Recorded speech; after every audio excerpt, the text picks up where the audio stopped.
the secret corners of shipyards, where normal people build things that float, another kind of construction takes place, one that whispers secrecy, improvisation, and a sprinkle of, "Please don't get caught."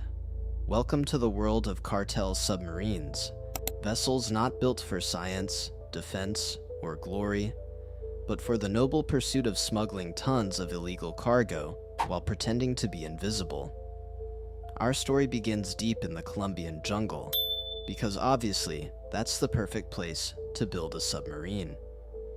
Hidden under blue tarps and mosquito infestations lies a workshop buzzing with suspiciously focused energy. Workers arrive before sunrise. Some are engineers who thought they'd be designing bridges. Others are locals hoping for a paycheck that won't get them arrested. Everyone signs the same unspoken contract. Nobody leaves until the boat can sink properly, on purpose. Camouflage netting shields the operation from satellites, though any half-awake drone pilot might still wonder why the forest is humming with welding sparks. But beneath that patchwork roof, the miracle begins, a handcrafted machine meant to sneak past the most advanced navies on Earth, using duct tape and sheer audacity. It starts with the frame, steel ribs welded together by men working in silence, not because they're focused, but because conversations about where this goes next are not encouraged. Sparks fly, not just from the welders, but from the constant anxiety that one wrong move could alert authorities or the boss. Unlike nations that build submarines with blueprints and budgets, the cartel builds them with salvaged parts, fake invoices, and an unshakable faith that it'll probably float. And somehow it often does. Next comes fiberglass, the artisanal skin of crime. Teams slather resin and woven fibers by hand, crafting a sleek hull that screams, "Science project meets survival instinct." Forget luxury yachts. This is underwater minimalism at its finest.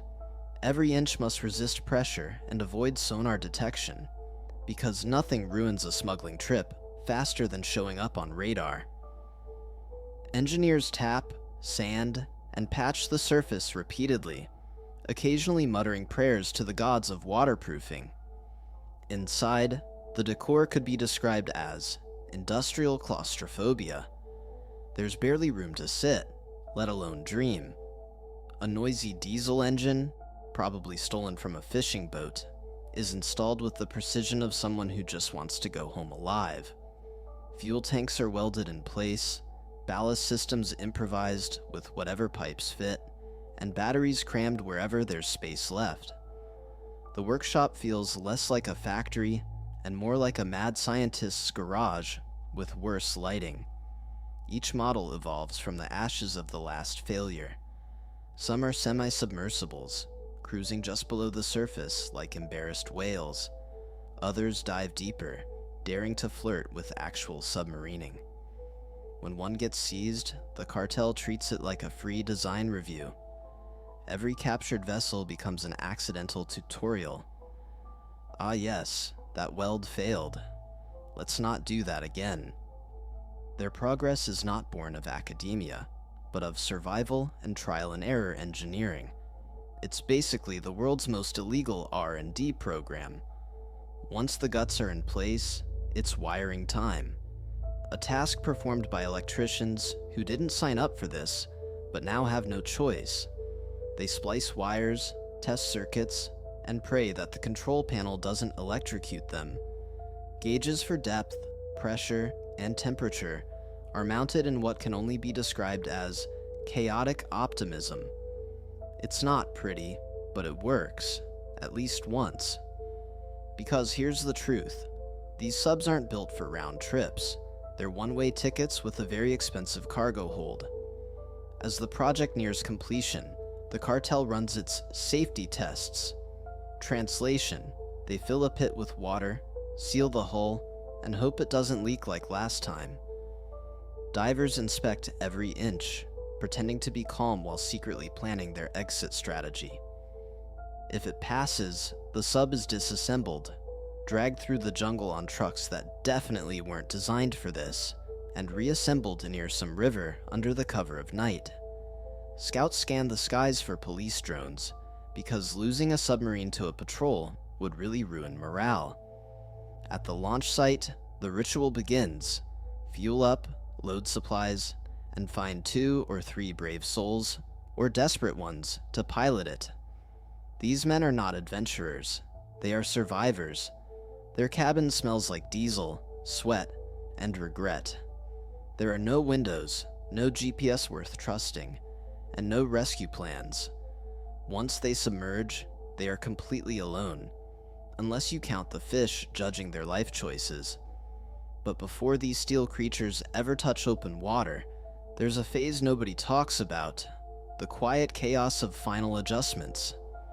This is the moment when the entire operation turns into a bizarre blend of improvisation, engineering, and group panic. The submarine sits in its hidden workshop like a sleeping beast, and everyone circles it, squinting at pipes and bolts as if hoping the problems will fix themselves. Mechanics crawl along the hull with flashlights at 3 a.m., tapping suspicious spots and pretending they know what that hollow sound means. One guy insists it's normal, another swears it's a death trap. The foreman decides to compromise.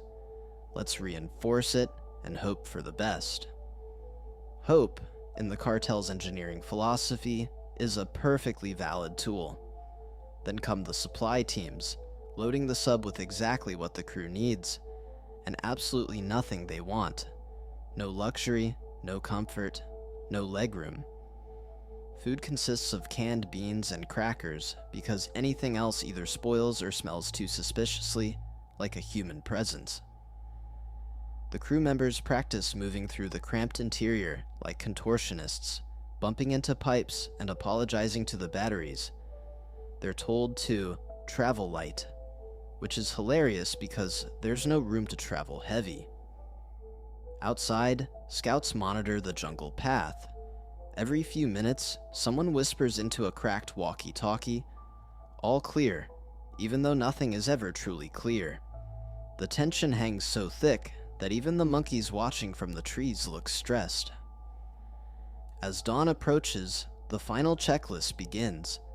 Batteries charged, ballast tested, engines grudgingly running, hull patched for the 15th time. The workers stand back and listen to the submarine rumble. A deep, uneasy growl that says, "I might survive this. Maybe." Everyone knows this is the last moment to fix mistakes, and the last moment to quietly walk away forever. But no one does. The machine is ready, or close enough, and in the world of jungle submarines, close enough counts as perfection. The journey is a marathon of discomfort. They run the diesel at night and switch to batteries by day, sneaking beneath shipping lanes and pretending to be seaweed on sonar. Naval patrols scour the oceans for heat signatures, but the cartel's submarines are so quiet and slow, they might as well be underwater snails. Every voyage is a gamble, every success a miracle.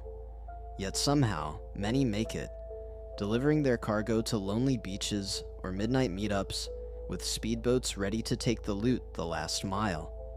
Behind it all lies a peculiar brilliance. The cartel doesn't innovate because it loves technology. It innovates because getting caught is bad for business.